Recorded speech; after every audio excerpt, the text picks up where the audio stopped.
بسم الله الرحمن الرحيم نحمده ونصلي على رسوله الكريم أما بعد فأعوذ بالله من الشيطان الرجيم بسم الله الرحمن الرحيم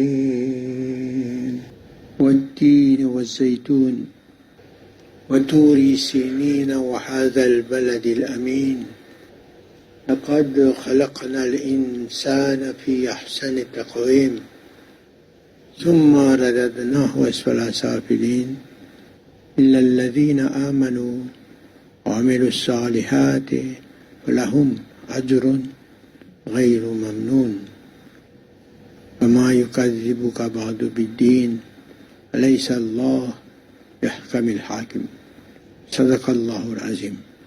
Chers amis, frères et sœurs, aujourd'hui, le thème, c'est encore pour comprendre la création et le créateur, pour rechercher la réalité de la création, la réalité du créateur. Dans le passage qu'on vient de lire, Wattin, Zaytoun, là-dedans, Allah fait remarquer laqad khalaqna al-insana fi ahsani taqwim. Certainement, nous avons créé l'être humain dans la plus belle des conceptions, à l'image même de Ar-Rahman. Il est conçu d'après le principe de la Rahmaniyya d'Allah. Donc le principe de la Rahmaniyya d'Allah nous peut poser la question, c'est quoi la Rahmaniyya d'Allah? La Rahmaniyya découle de sa qualité de Ar-Rahman. Ar-Rahman, c'est un nom d'Allah.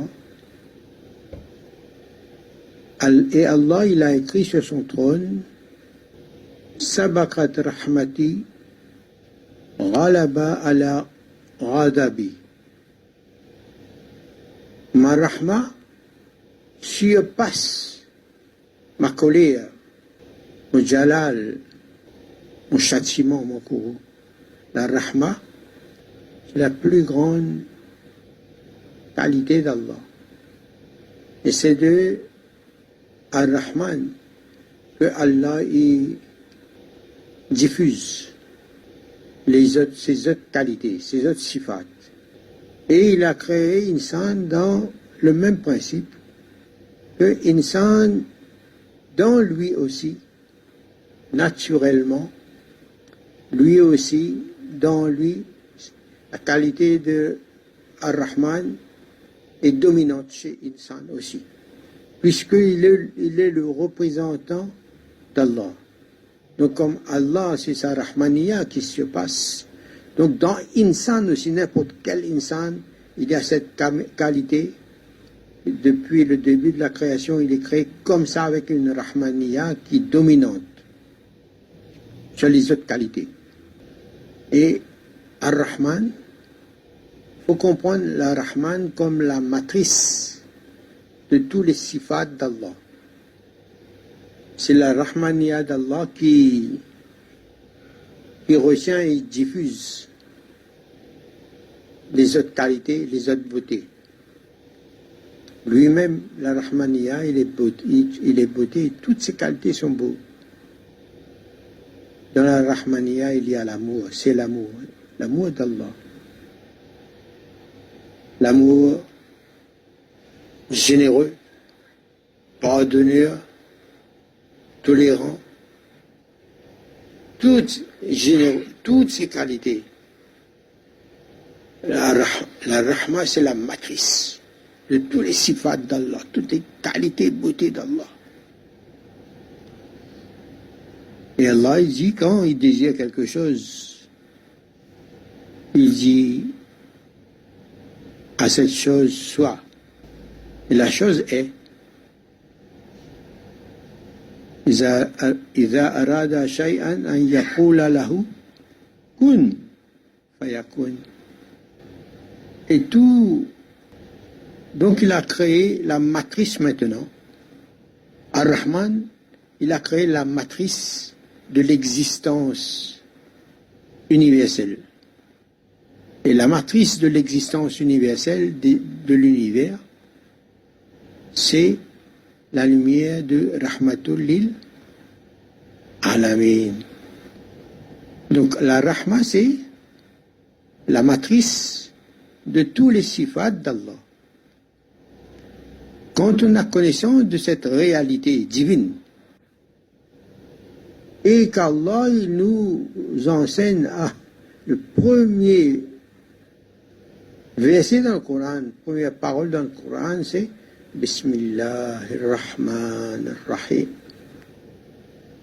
La Rahma, c'est la base de tous les désirs, les plaisirs d'Allah, l'irada d'Allah, la volonté d'Allah, la puissance d'Allah, peut être branché. Il y a un lien avec la Rahma d'Allah.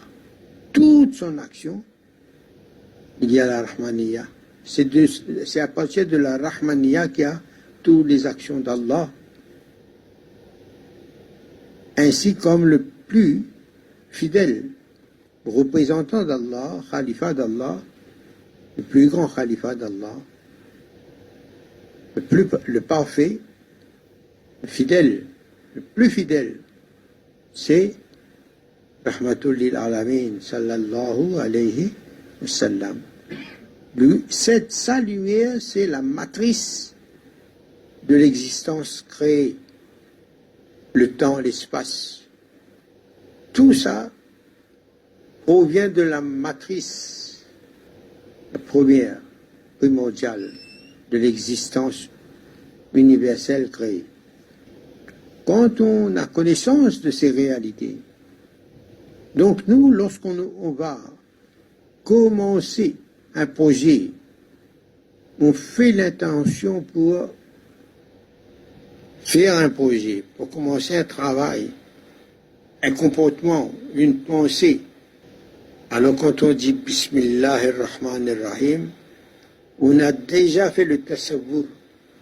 Imaginez, c'est à partir d'un lien connecté avec la Rahmaniya qui est enseigné par Rahmatul lil Alamin dans son mode de vie même. Alors le seul fait de penser, d'établir un lien avec Ar-Rahman avant de commencer quoi que ce soit. D'établir un lien avec Ar-Rahman. Maintenant, comme c'est une chose importante pour insan, parce qu'il y a celui qui dit Bismillahirrahmanirrahim, comment son nom d'Allah, c'est bien. C'est bien. À manger, à boire, etc. À penser. Mais quand il a connaissance de son action, quand il pense qu'il fait cette action, mais cette action, à partir du lien établi avec la Rahmaniya d'Allah qui se trouve dans Rahmatul lil Alamin, et cette Rahma est en soi, est en nous-mêmes, et on établit le lien avec cette Rahma d'Allah en nous. Quand l'idée est su, est connue, donc l'imagination de notre action est un lien établi avec la Rahma d'Allah. Et notre iman accompagne cette action, ce mode de vie, ce comportement. Plus on a la connaissance du tafsir du Ar-Rahman, plus notre action a de valeur auprès d'Allah. Et Allah est content quand on le reconnaît, on reconnaît ses qualités. Et quand on lit le Coran, Allah nous enseigne sa rahma est comment? Rahim. Rahim, ça veut dire, quand il dit la taqnatu min rahmatillah, ne perdez jamais espoir dans la rahma d'Allah. C'est un ordre. Alors qu'un croyant n'a pas le droit de désespérer. Il est obligé, c'est un ordre, de garder espoir dans la rahma d'Allah et non pas dans nos péchés. Penser que le péché qu'on a fait là, Allah ne va pas pardonner, c'est un kufr. Allah nous pardonne, nous protège comme des pensées pareilles. Mais parfois, inconsciemment, quand on entend les gens, la plupart des gens qui sont dénaturés, connaissent pas Allah, ils n'ont pas la marifat ilahi. Alors on entend de leur bouche des paroles insensées, qui ne doivent pas être les paroles d'un fidèle mu'min, croyant. Est-ce qu'il est capable, est-ce qu'il pourrait réussir? Que dire? Qu'est-ce un coup pour moi? Il pourra réussir? La hawla wala. Douter ou ne pas croire dans la rahmat d'Allah. Allah est capable. Nous ne sommes pas capables. Mais Allah nous a donné l'ordre de croire, puisqu'on est croyant. Restez fidèles à notre croyance. Ne désespérez jamais en la miséricorde, à la rahmat d'Allah. Donc nous, on applique les ordres d'Allah. Donc là, pourquoi? Parce que lorsqu'on applique les paroles d'Allah, on renforce notre iman. On agit avec iman.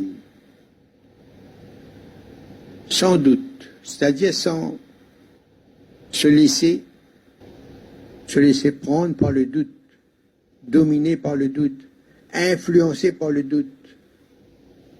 Subhanallah. Donc on applique la parole d'Allah, on garde notre iman ferme, même s'il y a les waswasa qui arrivent. Ça c'est le taqwa. Et Allah il va nous faire voir pour être obéissant, appliquer ses paroles. Allah il va nous faire voir, contempler, ressentir et la baraka de cette obéissance, de cette fidélité. Et ça c'est comme un secret d'avoir la connaissance d'un Rahman. Quand on branche notre action avec Ar-Rahman, Inch'Allah, on se réconcilie avec Allah. Se réconcilier. On retourne vers notre propre nature, qui est obéissant, reconnaissant. Et avec cet état, harmonieux, en paix,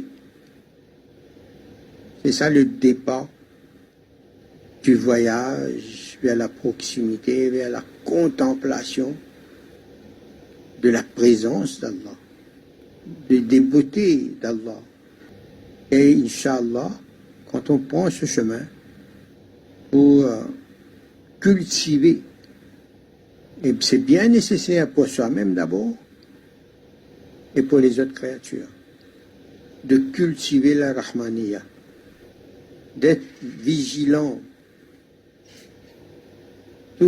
n'importe quelle situation, dans n'importe quel contexte. Nous devons avoir le réflexe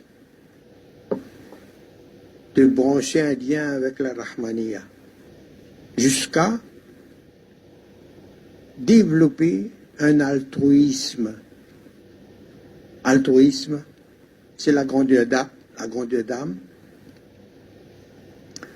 Quand on a une générosité dans l'âme, on accepte beaucoup de choses à cause d'Allah. Parce qu'Allah, il est Rahman, il est Rahim, il est généreux. Il donne même ce qu'il ne mérite pas. Il donne sans compter, il donne sans demander. On est amené à développer. même si les gens nous font du tort, on a déjà pardonné avant qu'ils nous fassent du tort. On expose notre vie pour sauver, pour aider quelqu'un, nos biens, notre force, notre vie, n'est prêt pour dépenser dans Fils Abilillah pour les créatures d'Allah. Comme les Sahaba ils faisaient, même ils avaient faim pour faire donner à l'autre qui a faim aussi à côté d'eux. Soif. Alors les Muhajirs, quand ils sont arrivés à Madina, il y avait des Muhajirs, ils n'avaient pas d'épouse. Mais les Ansar, tellement ils avaient cette qualité fraternelle dans eux. Ils disent, ah ben tu n'as pas d'épouse, moi j'en ai 3. Ben je te donne une épouse là-dedans, donne talak, juste pour faire plaisir à Allah. Pour que l'autre aussi, là, sacrifié. Subhanallah. La grandeur d'âme, la rahmaniya, la générosité d'âme. On peut dire facile. Accepter toutes sortes de choses dans toute situation pour améliorer la situation, la condition humaine. Améliorer la condition humaine en soi-même et dans la société humaine, dans la communauté humaine. Faire des actions incroyables parfois. Il y a beaucoup de cas. Les siddiq, générosité d'âme d'un siddiq. Un jour, ce bouzouk-là, il dit à Allah, mais ce bouzouk-là avait karamat avec lui. Il faisait des miracles. Allah lui a donné des secrets, wazifa spécial. Alors il lit ce doigt, il devient invisible. Personne ne le voit. Il est là, personne ne le voit. Parce qu'il est ya zahir, ya batin, ya batin, disparaît, on ne le voit plus. Alors ce bouzouk-là, il dit un jour avec Allah, ya Allah, fais-moi rencontrer un de tes siddiq. Subhanallah. Là, à travers ça, on comprend que ces gens-là ne sont pas dans n'importe quel coin de rue. Ils ne sont pas ces gens-là. Ils sont peu. Ils sont là. Allah, j'ai entendu. Mais un jour, il était en train de voyager dans une caravane. Les bandits ont attaqué la caravane et ont vendu les personnes. Les femmes, les filles, les enfants, les messieurs. Alors, arrivé dans une ville, alors ces marchands-là vendent leurs esclaves, ils appellent les gens pour acheter leurs esclaves. Alors, le bouzouk là, c'est le responsable d'une église qui a acheté le bouzouk pour faire comme un bangui dans l'église, nettoyer l'église, entretenir, opter dans l'église. Mais là, à force de travailler, il apprend que tous les ans, il y a un roi qui vient, il donne l'ordre de fermer toutes les portes et il entre dans l'église et il ressort. Lui seul. Alors les gardes, ils mettent tous les gens dehors, ils contrôlent. Après le roi, il rentre tout seul, il ferme la porte derrière lui, il rentre tout seul dans l'église. Après, il ressort. Tous les ans.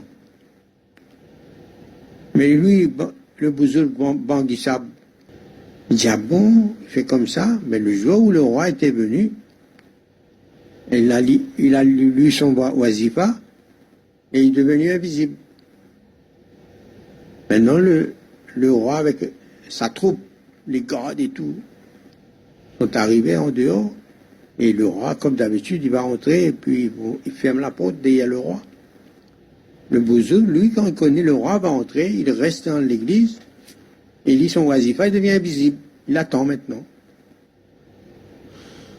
Il voit le roi rentrer dans l'église, la porte fermée, et le roi, il arrive devant l'autel, mais comme un moussalla par terre, il dit un namaz, Il fait Allah. Roi chrétien, ça, hein?